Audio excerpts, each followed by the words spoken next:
Hey peeps. So, oh boy, it's been a while since I've done one of these videos. I've made plenty of plant videos, but I've been finding it hard to talk lately about things going on with my life, mainly because my head has been in such chaos. I was finding it hard to formulate it for myself, let alone make a video about it. And what I wanted to talk about today was that moment where I woke up and I decided to walk away from my family, because it's a hard subject, and it's something that I've been almost binge watching, binge reading, binge researching on, because it's something that has just been really nagging at me. And the more I heard other people, the more I read from their experiences, the more it got my mind ticking. And I've got to give a shout out to this wonderful new channel that I discovered here on YouTube, which is Petra van Daal. I think I'm pronouncing that right? Van Daal? I don't know. It's a Dutch name. And she's this wonderful life coach that seems to hit a lot of the nails on the head for me. Speaking of her experiences, from her husband's experiences, I strongly recommend you go and check her out if you don't know her. I'll give a link to her channel below. But she has really helped me start to process a little bit more about the reality of my family. I mean, I had already reached quite a explosive point with them, but this seems to have settled me a little bit, which is good, because the situation is far from over with them. And although I'm no contact, I'm still limited contact in a way through lawyers, because there were some complicated legal matters to attend to, which unfortunately keeps me connected to them in a very big way. And it's also a means for them to continue abusing me financially, to have some sort of control over me, to basically get a free ride, keep the status quo. So I'll get into that in a little bit, and maybe I'll even make another video about that, because it's a very long story. But back to the point, the moment where I realised that I needed to walk away from them, and the point where I started waking up. So my journey of, sorry, I'm just going to drink some tea. Hang on. So the moment I started shedding light on the topic of narcissism was with friends, believe it or not. I found myself Googling certain behaviour patterns from friends, just to see if other people could relate or had similar experiences, and maybe a way to provide insight and a possible way to resolve the situation with this friend, and also to try and find a way to better myself in friendships as well, because I did fuck up. I'm not going to lie, I'm going to hold my hands up to that. Although my reasons were noble, but the path to hell is paved with good intentions, and that saying is so true. But still, nonetheless, I wanted to better myself, because I realised I had made this mistake. And in hindsight, there are so many better ways I could have handled it. That's not excusing the way that it was reacted to, and how the friendship ultimately blew up, and how they were in the friendship, and just how they were in general as people, I felt that I could have at least been better. And so I started Googling, and, you know, toxic friends, and then narcissism starts appearing in between toxicity. And the more you read, the more things start to click into place, and you're like, holy shit. But of course you're not a doctor, and you can't make these diagnoses. And this is all speculation, but as you're reading these things, you're like, oh my God, they are ticking so many, if not nearly all, if not all of these boxes. And although you can't diagnose, and there's no way of knowing for sure officially, you get a rough idea of what you are dealing with, because there comes a point where it's no longer a coincidence when you're hearing the same story, the same things, the same tactics, almost the same script from person after person after person, to the point there is article after article and video after video made about these exact behavioural patterns. It stops being a coincidence. And it becomes actually quite scary and disturbing. So you get to the point where you're like, okay, I'm pretty sure narcissism, borderline, some sort of cluster B personality, or some sort of personality disorder or mental disharmony is at play here, whatever that may be. But this person is not healthy, and this gives you a lot of the answers. And then when you start thinking back over things that have happened, and more dots start to be connected and more boxes are ticked, you are left feeling absolutely soul destroyed, because the realization hits you that for so many years, even though you knew something wasn't right, but for so many years you were abused. You were told that you have it so good, that you don't know how good you've got it, but you were abused.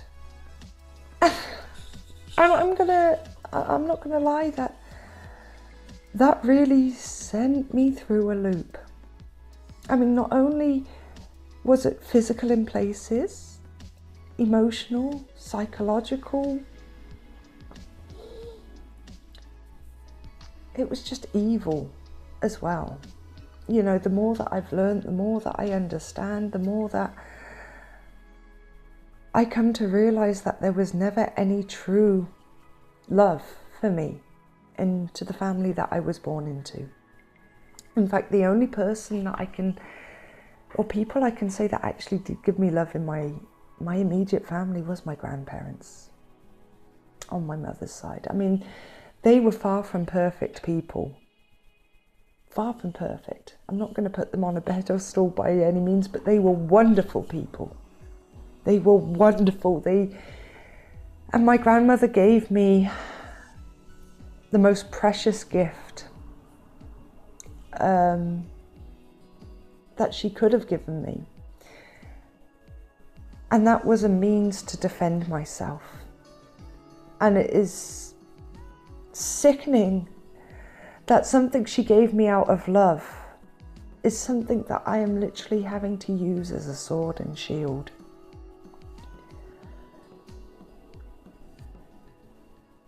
And it's an ace card I knew I always had. Well, since the arrangement came to be. But it was a ripcord I so wished and hoped and prayed that I didn't have to use.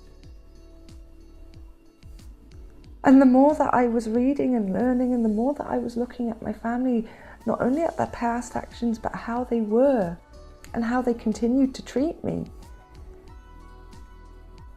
the more I realised that I had literally been backed into a corner, and I had two choices. I could either fight back or I could plummet over that edge. And they genuinely, sincerely tried to push me over that edge and hoped that I would go. Whether I lost my mind or whether I just broke and ended it all, they tried to destroy me in my darkest hour. And that was the point where I finally said enough. It was sink or swim for me. They descended upon me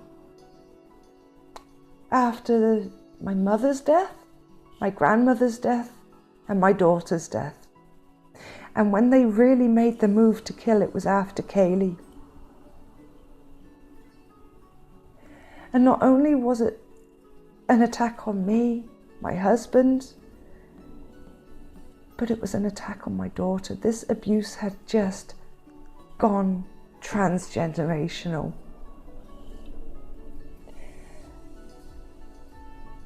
They victimized an innocent baby that had no chance to begin with. And the short life that she had inside the womb and out, they directly made her feel that stress. Everything I felt, she felt. She wasn't even safe from their bullshit. And even after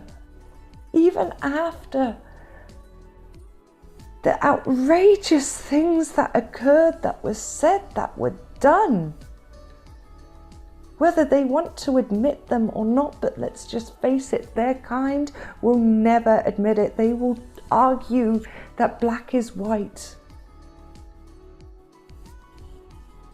There is no way they are going to admit their wrongdoing, but I know what you have done. I know my truth. And that is why I walked away. And that is why I am having to do what I am doing, because it became a matter of life or death. And I'm not letting them have control over me anymore. I'm really not.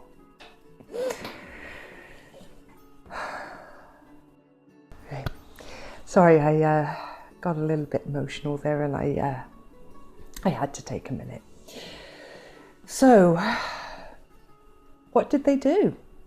I think it's important that I share with you I won't go into too much detail, but I will share what happened.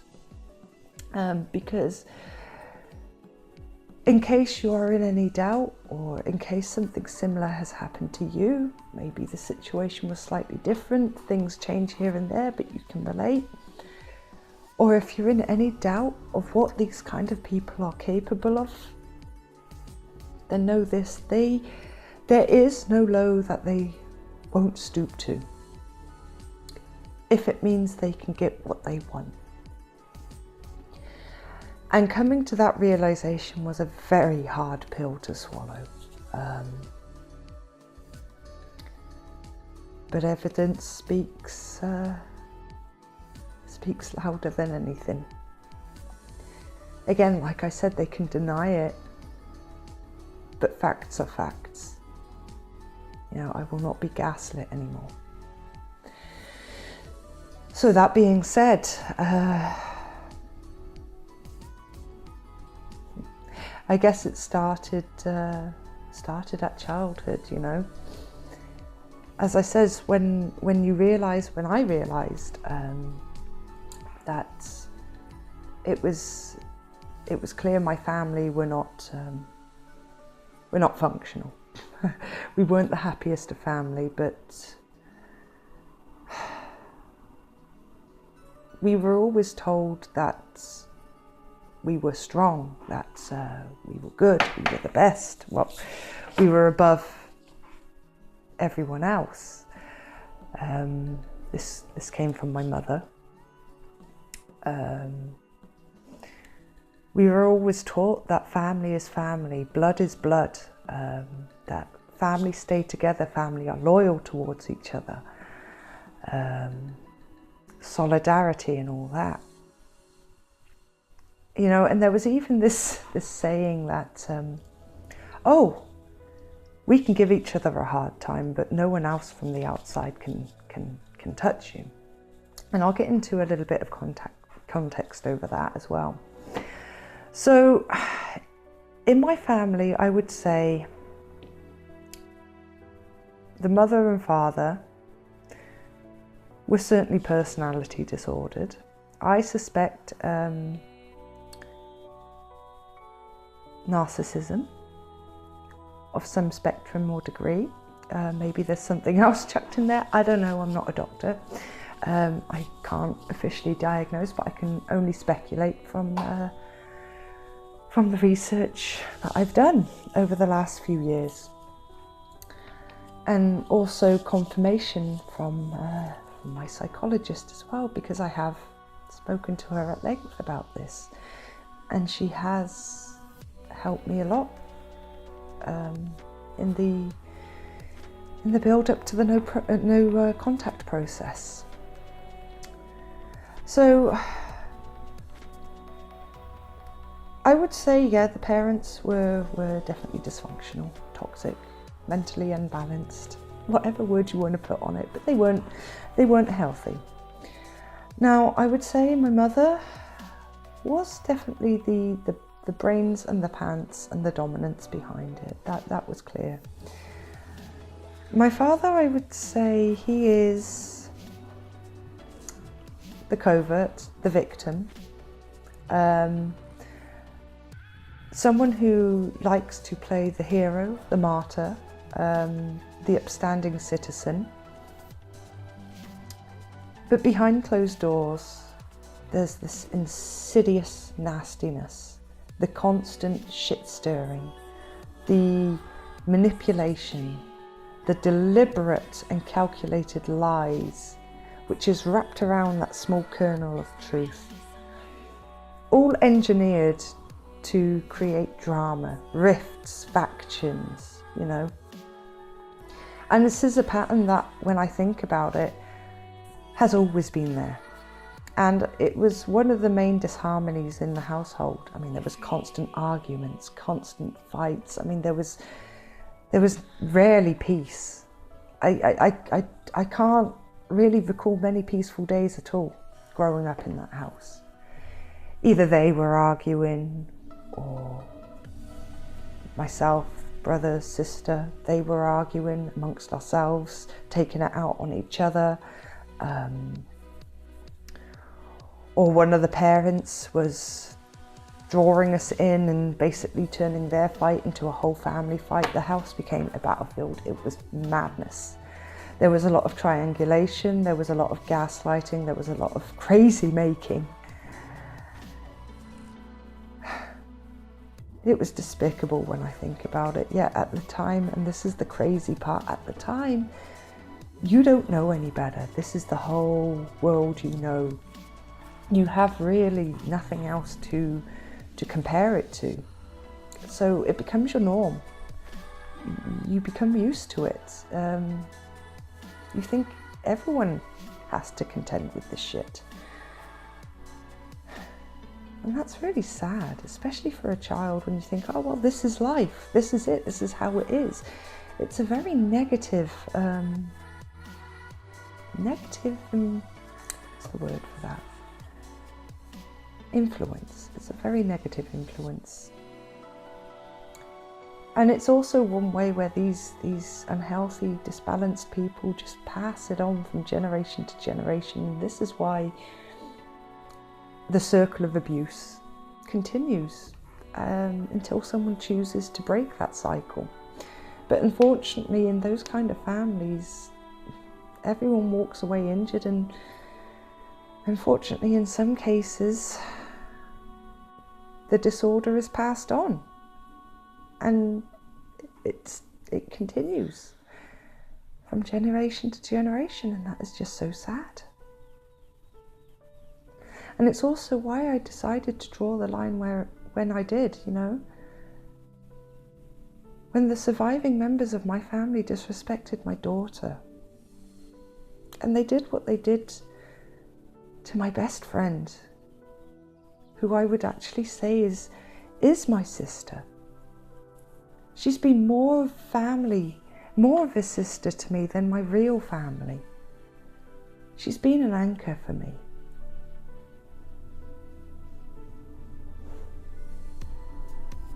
But when I thought about it, when Annika told me what happened, what happened to her, what my family, or a member of my family had inflicted upon her, the timing, the action, the malice behind it, just who does that? And then the fact that it was admitted and then denied, and they really crossed a line. They really crossed a line, and they expected me to just take it and to believe them, because family is above everything. But what they didn't realize was I was awake. I was waking up to it. And I'm sorry, but you only get referred to as family because biology, genetics. You are my biological family. And I am speaking to you if you are watching this, if you ever do watch this. You are my blood, my biological family. My siblings, my father. But you are nothing more than that. In fact, when I say father, even that's a strong word. Sperm donor, I think, is more fitting. But anyway, the fact that me, my brother and my sister were pitted against each other, constant competition. My brother was clearly the golden child, that goes without saying. I'm not quite sure what roles my sister and I had, although our roles seemed to interchange a lot. One minute I was the scapegoat, then her. Either way, we both had pretty rough ride. But my relationship with her is non-existent because I don't actually have any good memories of her. I can't think of a single one. Whenever I think of her, all I remember is the bullying, the name calling, the torment. I don't have any fond memories of her, and that's sad. I so wish I could say that I had at least one. And I blame my parents for that. The buck stops there. They did that.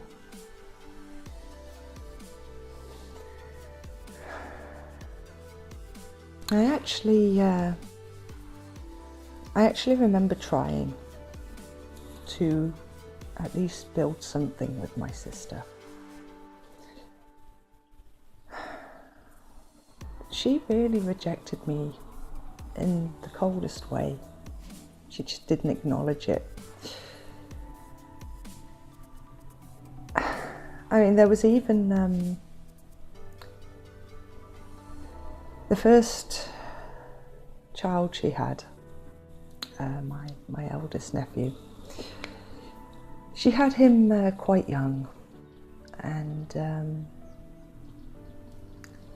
not the best mother in the world.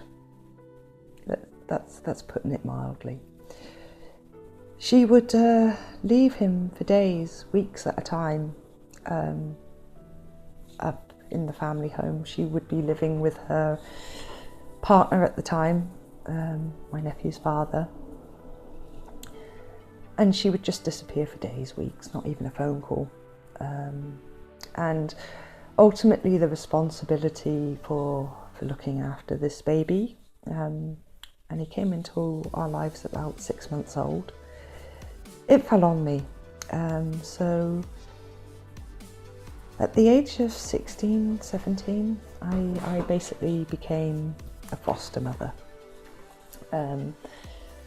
I looked after this baby, I changed him, I washed him, I fed him as he got older, and I had a job or some sort of money. I would even buy him clothes, food, because his mother wasn't going to do it. You know, my parents also paid for things as well for him. And they did take him from time to time. They had a share of looking after him, but predominantly it was on me. And this went on for the first 7 years of his life. When I moved to Belgium, that was hard, leaving him behind, but throughout that time, my sister would constantly throw it in my face, I am not his mother. Yet I was good enough to look after him. And she would always say the most horrible things about him, you know, stuff like, because he liked pink, because my room was pink, I mean, he had a lot of association, he started liking things that I liked. And because I'm a girl, some things that he liked were girly things, heavy quotation marks. And she would say such vile things like, oh, if he turns out gay, it's your fault. And she would say this countless times. Even my mother said it, my brother said it. And it would be in front of him sometimes, and he would hear this, if he turns out gay, it's your fault. Wow.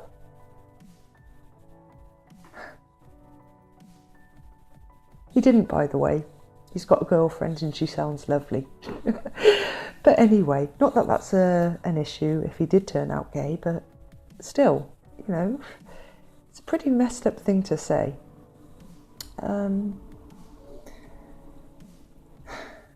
But she would use him as a bargaining chip as well.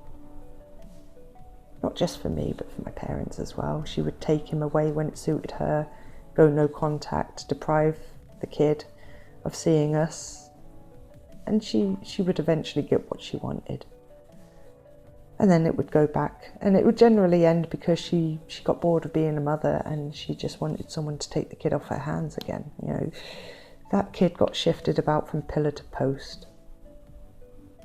Not really much the same for her other two kids by different fathers as well, but hey. Oh, when my mother died, she was...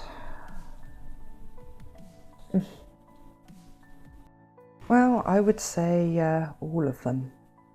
All of them just turned everything up a notch.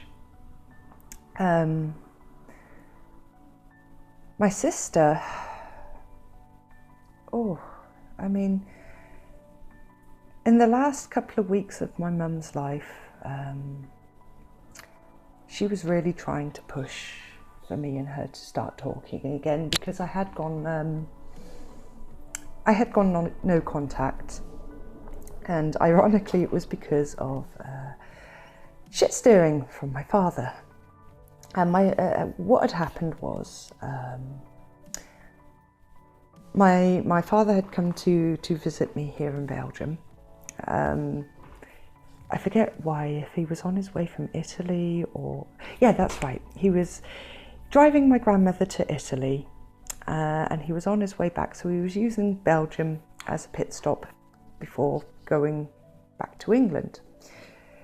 And he came here and...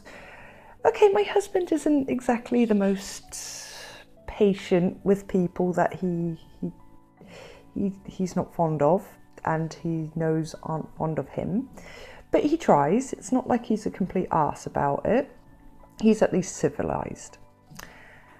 Now, my father has this thing, and he's had it for years, where he drank so many soft drinks, fizzy drinks, ate crap, took heavy prescription medication like it was candy. So ultimately he had this stomach problem, still does, and whenever he drinks any sort of sugary fizzy drink, like Coca-Cola or Pepsi or something like that, whenever he burps, it just gives off this rotten egg smell, and it is foul. It fills the room and it turns your stomach, you want to heave. And he knows drinking this stuff does this, and he had been doing it. And when he comes in the house, obviously the whole house is absolutely rancid with this smell. And to the point where my husband just goes, "Oh my God, what the hell is wrong with you?" kind of thing. And I even said, "Yeah, come on, if you know it's doing this to you, why are you drinking it? And if you must drink it, why are you doing this when you are going to be a guest in someone's home? It's a little bit inconsiderate." It's just disgusting. And he's like, "Oh, I'm going to go sleep in the car." And I'm like, "Don't be stupid. You're not sleeping in the car. Just, make a note of it, and please don't drink anymore while you're here." But he insists, and he makes this big scene that he wants to sleep in the car. So I'm like, "Oh, fine, here's some pillows and a blanket. Go nuts. I'm not going to argue about this anymore." So he spends the night in the car, and then the next morning everything's okay. The symptoms have gone, and I say, like, "Come on, you're not sleeping in the car again. There's a spare bed in the spare room. You're going to sleep in there. Be comfortable, because I'm not going to have you driving a long distance all the way back to England on very little sleep. That's not cool. I'm not happy that you spent the night in the car in the first place. I'm also not happy about the rancid smell in my house." That being said, the day goes fairly well. He goes to bed. Following morning, he has to go to Dunkirk to get the ferry to Dover and drive home. And he has a fairly early ferry. I think it was about, no, I wouldn't say it was early, it was late morning. So the ferry was at about 11 o'clock lunchtime, something like that. So from 8 o'clock in the morning, from 7 o'clock in the morning, we are calling him, because his alarm has gone off and he's not moving. So we start calling him on like every 15 minutes, kind of like we've got a snooze feature going on, and he's just not getting out of bed. And at this point it's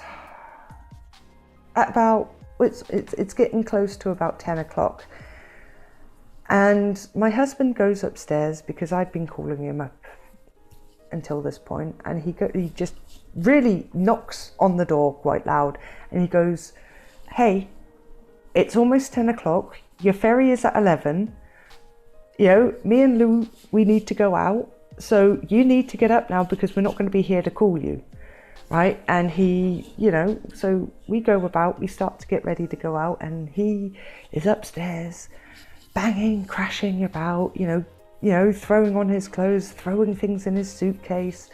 And he comes downstairs after about 10 minutes. And he's like, yeah, I'm just going to go now. I says, "Well, aren't you going to use the toilet, have a wash, at least have a coffee, wake up, have something to eat?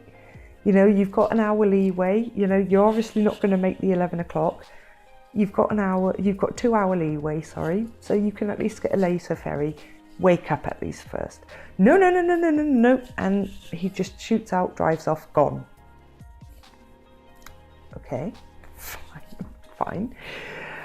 So once he arrives home, I'm looking on Facebook, and then I see my sister had posted this very angry rant publicly on Facebook, basically saying what asshats my husband and I were, how rude we had been, how disrespectful we had been, the fact we had kicked my father out of the house, had been so rude and disrespectful towards him, and that the pair of us can go forth and multiply, to put it politely. And I was like, whoa, what's going on here? And, I type back, and all I'm getting is just, what's going on? Whoa, hey, right? And she's just throwing abuse at me. So I'm like, you know what? I'm out. I'm done. So I just unfriend and block her. And I'm like, right, that's it. I'm done. And I went no contact with her there and then. Like, So I call up my father and I ask him, and he just denies any knowledge of it. I speak to my brother and my mother, and I hear that something had been said and things blew up. And I said to my mother, I said, look, you know what? I know what's going on here. I know there's been shit stirring, and I'm not speaking to my father until he comes to me with an apology and admits what he's done. And you know what? To this day, I've never had that.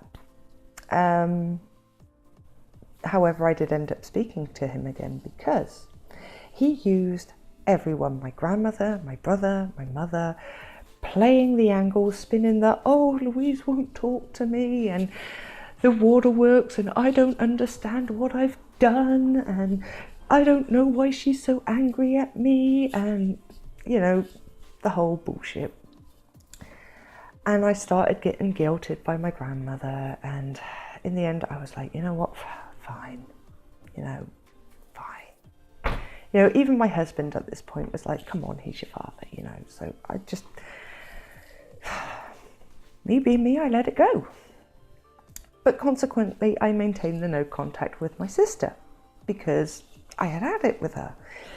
So my mother had been pushing throughout this time. I think the no contact at that point had lasted for 3 years. So in the last couple of months of her life, she was really pushing for my sister and I to make amends. And I was like, well, what's the point?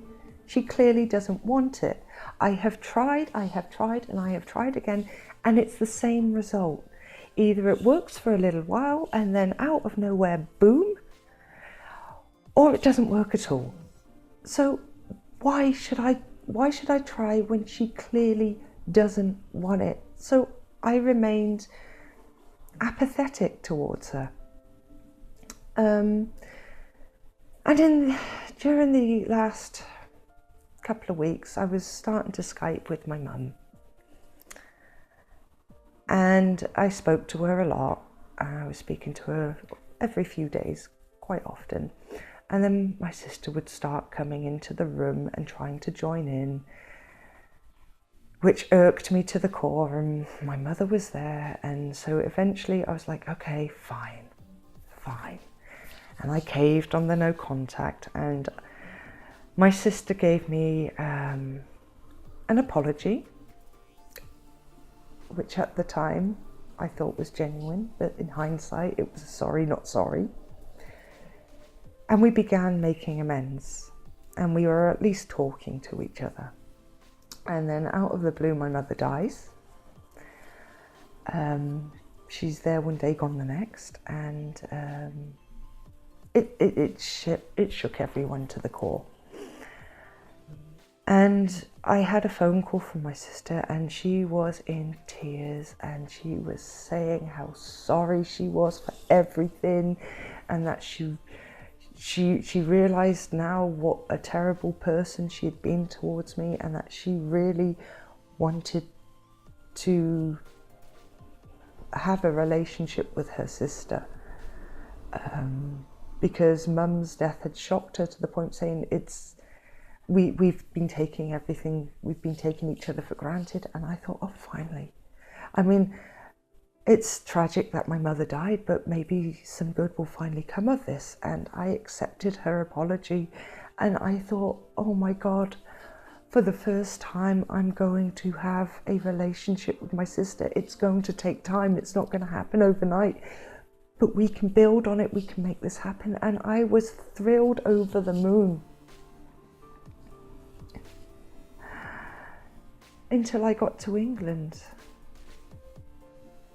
Until I got to England. And when I got there, she maintained peace for about an hour. And when I arrived at my mother's house and my grandmother's house, because they're next door to each other. So I'm at my grandmother's house, and everyone's there, and we're all sat down and we're talking. And after a while, I say, "Can I go and see the house? I just want to go and take everything in, and just have that moment of contemplation." And they were my sister was very reluctant. They were all very reluctant. They did not want me to go into that house. It was too soon. No one had been in there yet. And I says, "Well, my time is limited. I've only got 3 days." It was already day 2. So I've only got a day left before I have to be back, and the funeral isn't going to be for God knows how long. It was actually a month from her passing to the funeral. It took a ridiculous amount of time. So I was unable to stay in England for that time. I had to go back, and then I had to return. And I says, I just, while I'm here, please just let me. So they eventually agreed to let me go in, but I had to go in supervised. When I went in, I was accompanied by my sister, my brother, and my sister's partner, and we all went in. And when I went from room to room, just looking, thinking, my sister was literally my shadow. She was right on me. There was no personal space. That's how close she was. Watching my every move and talking the whole way. And I was like, I just want some quiet. I just want to take this in. And she was there. "Oh, do you want to take this mug? This was my mum's favourite tea mug." I was like, "Yeah, that would be nice." And she was like, "Oh yeah, but not now." And then she puts it back in the cupboard. She went, "Would you like to take some of her clothes?" It's like, no, I don't want to take some of her clothes. I just want to take it in. I just want my time. And this whole thing, and then after we'd taken a tour of the house, we went back into the living room where we always used to sit and talk with Mum. Where her chair was, where her spot was. And I was sat on the sofa on the spot where I used to sit as I was talking to her. And my sister was sat in the arm of the chair right beside me. Her partner was sat on the other side of the sofa, on the other side of me. And my brother was stood in front of me by the chair where my mother used to sit. And my sister started going, "Oh, look, I have her necklaces on. Oh, look, I have these rings on. And these were hers." And I says, "Well, would you mind if I took a piece of her jewellery?" Because my mother loved her jewellery. Just a piece that she used to wear every day like you've got. And my brother's got, because my brother also had a bracelet on from her. Oh, that was the biggest mistake I could have made. She went from nice to vicious in an instant. It was like a switch had been flipped. And she was like, "What?" And I says, "Well, you're wearing her things that she used to wear on a daily basis. Matthew was wearing something. I would just like something like that to take with me home." "You gold digging whore with your whinging, high-pitched, annoying, nasally tone, and how dare you?" And at this point, her partner had gone, "Whoa." My brother had also gone, "Whoa, whoa, whoa." She just had pure hatred in her eyes. And and after, she was told, "Whoa," she went quiet, but she was like staring at me with this intense, hateful stare. And she was literally breathing almost demonically. And I was there looking at her straight in the eyes, which felt like longer than it was, I'm sure. But it was a good 5-10 seconds. I would say close to 5 seconds that I was just looking at her directly into the eyes and just seeing this hate and watching her breathe, if not almost snort and pant at me with this intense hatred there. And I just remember looking at her and thinking, it was all lies. It was all bullshit. And at that point, I just went, turned around and I walked out. And as I got halfway up the garden, she comes bounding out that house like a bat out of hell, screaming and wailing at me, "Don't you ever come back here, you fucking bitch. You are never welcome here again. Stay the fuck away." And such hateful screaming, and she is still screaming by the time I'm out of the back gate, and I can still hear from the alleyway and the street I'm entering into. She is just screaming hate at me, and I am bawling my eyes out. I am absolutely bawling my eyes out. And then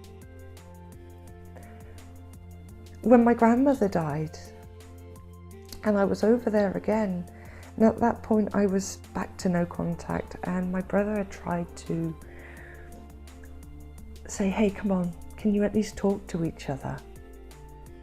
You know, it's Nonna's funeral, come on." And I just looked at her, and she was looking at me, and I looked at my brother and I says, "I've got nothing to say to her." And she literally went, and she just storms off. You know, and I'm like, wow, you know. And in the church on the way out, this was the real final straw. My grandmother was a big lady, so she needed to, her coffin needed to be on a trolley. And we couldn't carry it, we had to wheel her, but it was still dignified. And when it was time to push her out,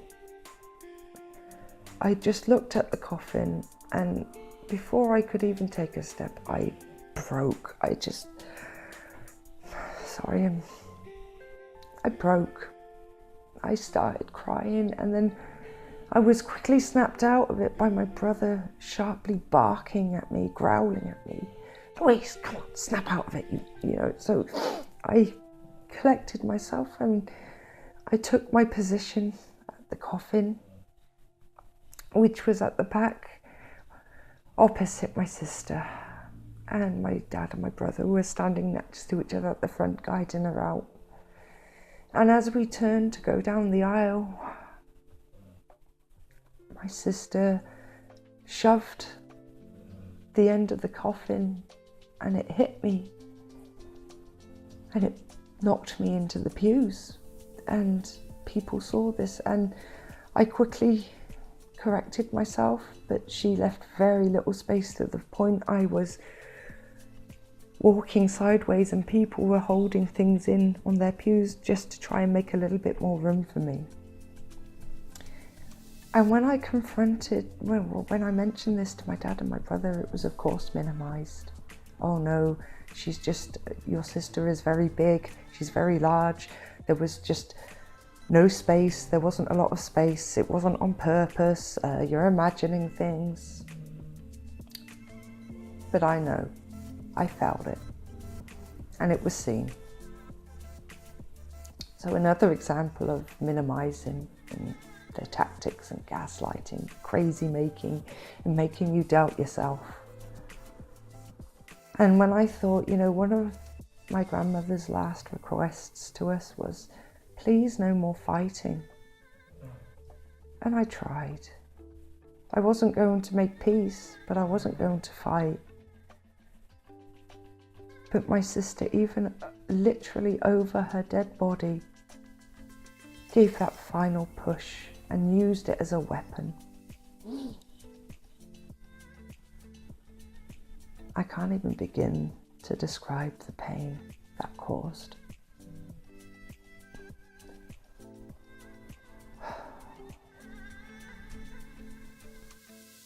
Yeah, sorry, had to have a little bit of a change of location. So, yeah. So that was my sister.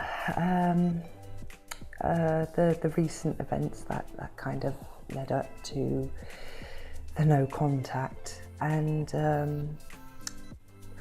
now with my brother and my father, it's a little bit more complicated.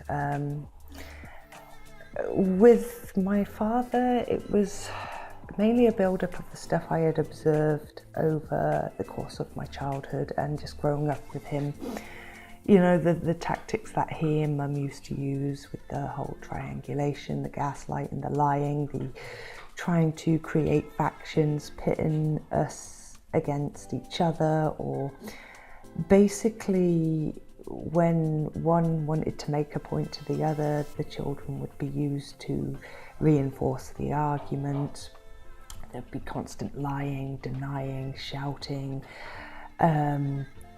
The responsibility of things to be done around the house, the cooking, the cleaning, the laundry, ironing, everything like that would of course be down to the kids. Predominantly it fell on me because my brother and sister decided they didn't want to do it, and I was the one that was easily shouted into submission, and for the sake of a quiet life I would just submit and do it and hope that it would be enough to keep them off my back, which it wasn't, of course. It's never enough. But there was a few things with my father that really got me thinking recently, and one memory that kind of sticks into my mind. When I was roughly around 11, 12 years old, something like that, my parents split. Now I remember roughly the time because it was not long after I had recovered from being attacked by a dog. So yeah, I must have been about 12, 13. So, because when I was attacked by the dog, I was 11. So that's a story for another time. So if you're interested in hearing that, just let me know. If not, I might get round to making it at some point, who knows, but yeah. So at that point I was in a very fucked up way because of what had happened to me. My confidence got shot, I had PTSD, I wasn't able to see a therapist. Basically we just couldn't get help for me, so I was left traumatised to deal with it on my own. I was getting nightmares. My sister was using the attack against me, making vicious references like she had wished the dog had ripped out my throat, amongst others. But again, story for another time. Back to my father. Yeah, I know I could go on for hours about this. I'm sorry guys if this video is dragging on, but there are some subjects I will have to cover in other videos for sure. Anyway, back on point. So around that time period, my parents had split, and my mum had decided to just leave, and one day she was just poof, gone. She got in the car and she went. And she went to Wales, which we later found out to stay with a friend, because we don't live so far from Wales. So, and throughout this time, obviously, we had questions. You know, where's Mum? And my dad, he just told us, "Oh, she's gone. She doesn't care about you. That's why she left." And yeah, that's that. So he was basically saying she left because she didn't love us, any of us, him included, and she didn't care, and that was it. She was gone and she wasn't coming back. So traumatizing, to say the least. But anyway, we were all very angry with Mum because of what he was saying. And I remember one day she had called and he was talking to her on the phone, and then suddenly he passed the phone to me. And I remember being very cold towards Mum, and she was like, "Hi, how are you doing?" She had a lot of what seemed like emotion in her voice, and she was like, yeah, how are you doing? And I was just so, meh, fine, I don't want to talk to you, bye, and just handed the phone back. I just didn't want to talk to her. And I was obviously taking in what my father had been saying. Why else would he be saying these things? They've got to be true. This is too messed up to be a lie. And when I think back more and more of little things like that, you know, the undermining, you know, whenever we had to do things around the house, he'd always go, oh, this isn't your job. Your mother is in the wrong for making you do this, and always planting that seed. And I'm not saying Mum was innocent, far from it, because she also had this thing where she expected what we did to be done by us and no one else. And she masked it as learning how to look after yourself, and this is how you've got to do it, this is how it's going to be when you're older.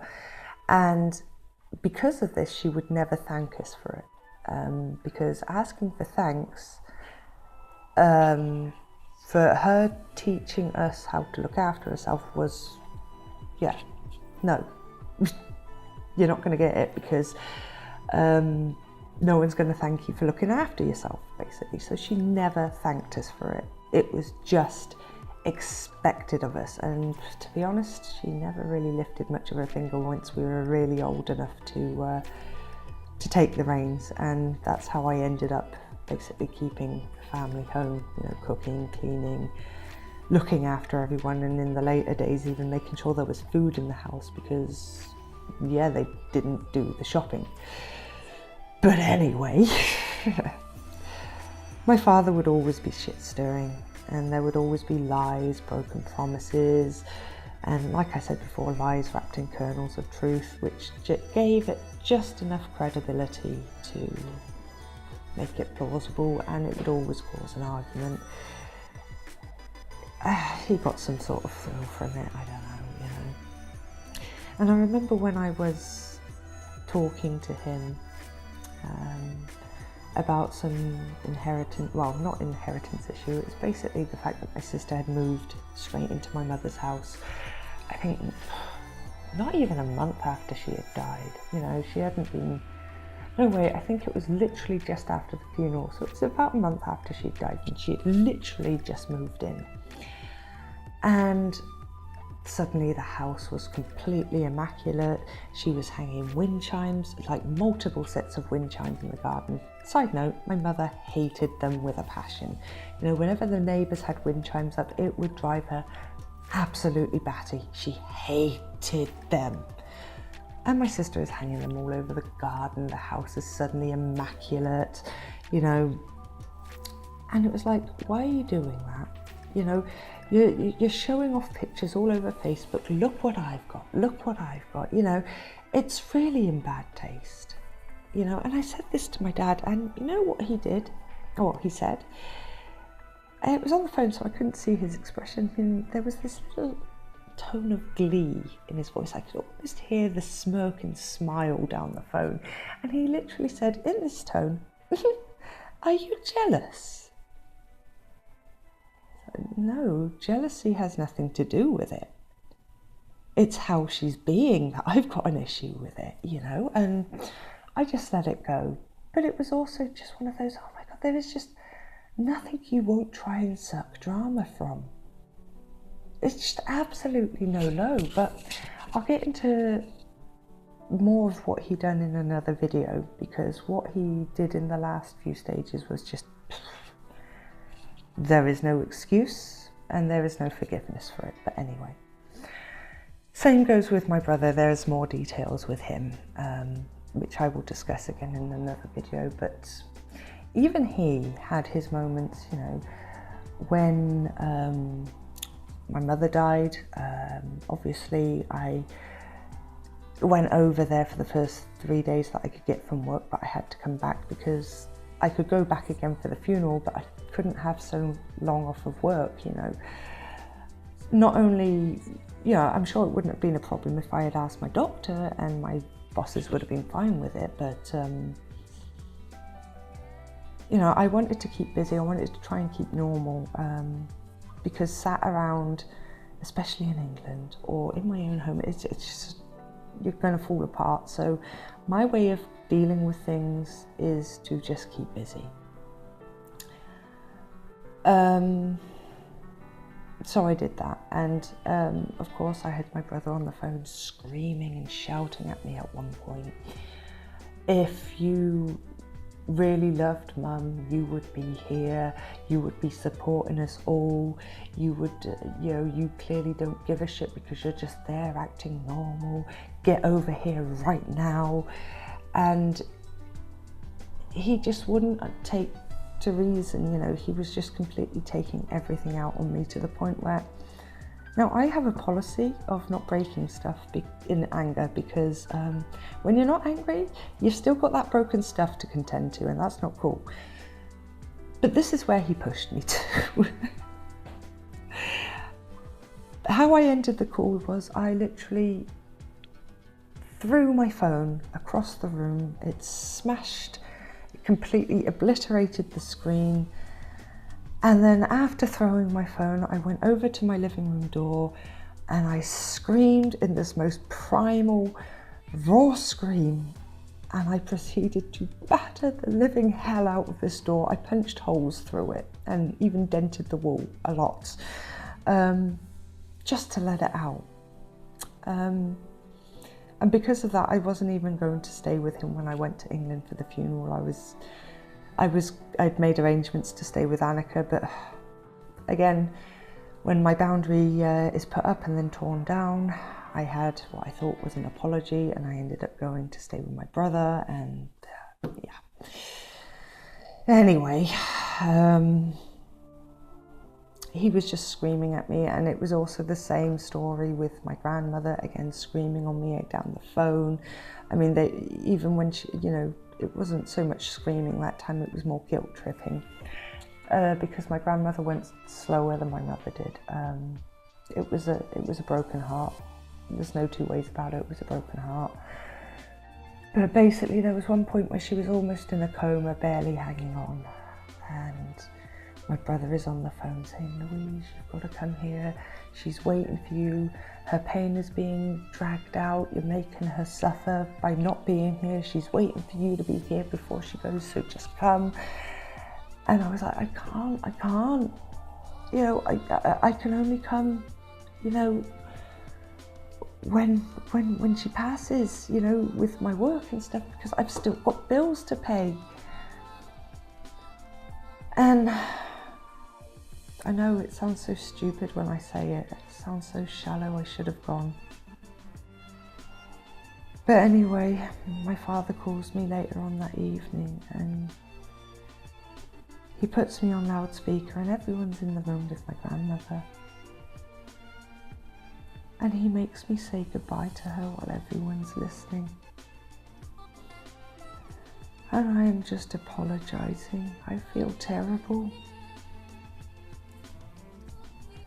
And I was just begging with her to just go, because I felt responsible for prolonging her agony. I just wanted her to have peace.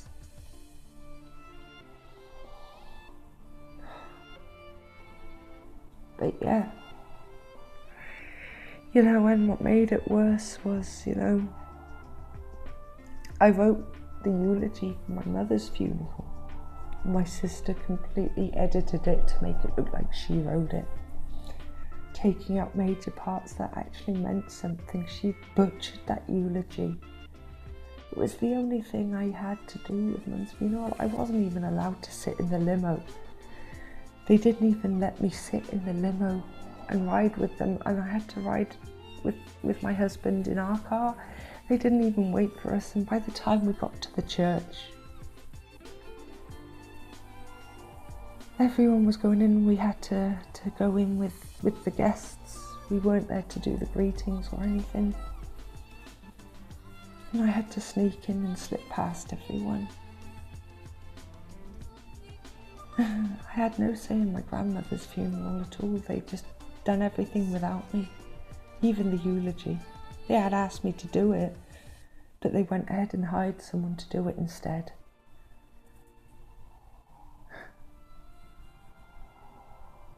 And then how they were with Kaylee. When Kaylee passed, I mean, the night she died, when I made that first phone call to them, after I broke the news, I hung up, and then after a little while they called back and it was my brother. Well, it was my brother's number. And I answered and it was my sister, and she's there bawling her eyes out. I'm so sorry, I'm so sorry. And I just went, you are the last person I need to hear from right now. I don't want anything from you, let alone your fake empathy. And I says, I can't deal with you right now. Put Dad on the phone. And she did. That was it. That was the last thing I said to her. But apparently it was my brother's idea. So yeah, again, they're still playing games there. And then how they were at the funeral, what my brother did. Their general actions, their loudness, their arrogance, not even acting like they should at a funeral, but very loud, like it's a party.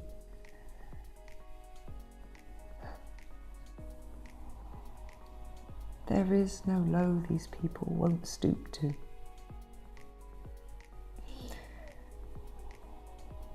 And at some point, enough is enough, and maybe I let it get a bit too far, but there was my line. Because if they won't stop at a death, let alone 3 deaths, they'll never show respect for me. Or love.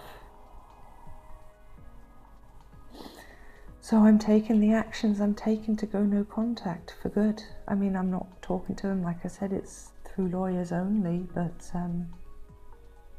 I'll get into that story in another video because this is going to be already a epically long one. I think well over an hour at this point. But the moral of the story is, maybe your situation's different. Every situation is unique. But when you find yourself with such a dysfunctionally toxic, narcissistic, whatever name you want to put on family, blood does not mean a thing, and there is no shame in walking away. You do what you have to survive. Because like I said before, it's sink or swim, life or death. And at some point you need to start showing yourself some love and respect, because they sure as hell won't. Anyway, I'm going to leave it there, and I'll continue the saga in another video on the effects on money, inheritance, and narcissistic family. And boy, is that a combination, I can tell you that.